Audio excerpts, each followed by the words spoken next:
I'm in the European quarter of Brussels, looking for a mythical woman who has become an emblem of the European Union. And here she is. She's called Europa, she's hanging onto a bull, and the building behind her houses both the European Council and the Council of the European Union. Note that she has not taken the bull by the horns, she's clinging on for dear life. In the Greek myth, the god Zeus took a fancy to Europa, a Phoenician princess. He transformed himself into a white bull and made sweet lowing noises. Naturally, Europa climbed onto his back, and he made off with her, swimming across the ocean to Crete where he raped her. The continent of Europe was named after her sometime during the 8th century.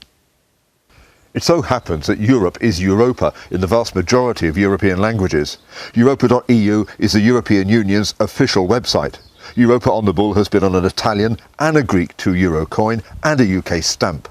Europa herself is on the Europa series of banknotes, while the bull alone is on EU residence permits throughout the European Union.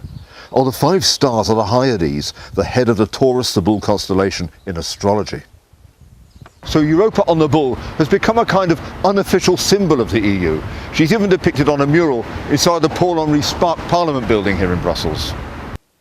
Another statue of her is outside the main entrance of the European Parliament in Strasbourg. Here we see the steel bull lowing, the bronze Europa about to be abducted, and curiously 10 glass rings around the back parts of the bull, calling to mind the 10 rings around the, as it were, finished parts of the European Parliament building itself. But why 10? There were 6 founding members of the European Economic Community and 12 founding members of the European Union, including the UK. There are 12 stars on the EU flag. 10 means nothing in the EU. So are the 10 rings an allusion to another demonic animal?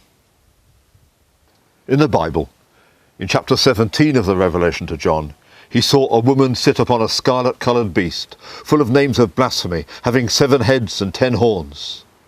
Verse 12 says the 10 horns are 10 kings, 10 earthly rulers. So what are the parallels between Europa and the woman, the bull and the beast? Firstly, the Apostle John's audience will have identified the woman as the Roman Empire.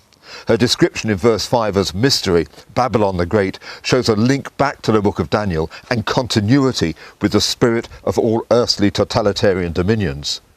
She is sat on the beast. She is not controlling his direction. Just like Europa on the bull, she is going wherever he wants. Secondly, in chapter 2 of Revelation, Pergamos, the town of one of the 7 churches, is said to be the site of Satan's seat. Satan's seat was an altar to Zeus. So Zeus is a spiritual manifestation of Satan, just like the Antichrist beast of Revelation. The beast, in whatever form he appears, is the demonic spiritual power behind Babylon, Persia, the Greek Empire, the Roman Empire, and any new earthly political empire which rejects God, just as the EU has done in its treaties and its attempted constitution. So it concerns me to see Eurocrats fawning over the image of Europa on the bull. Are they consciously setting up a new Roman Empire? Are they telling the people of Europe we're being taken for a deranged ride? Zeus got Europa on his back by deception. He took her off and violated her. Are we too being lied to about the destination and purpose of the European Union?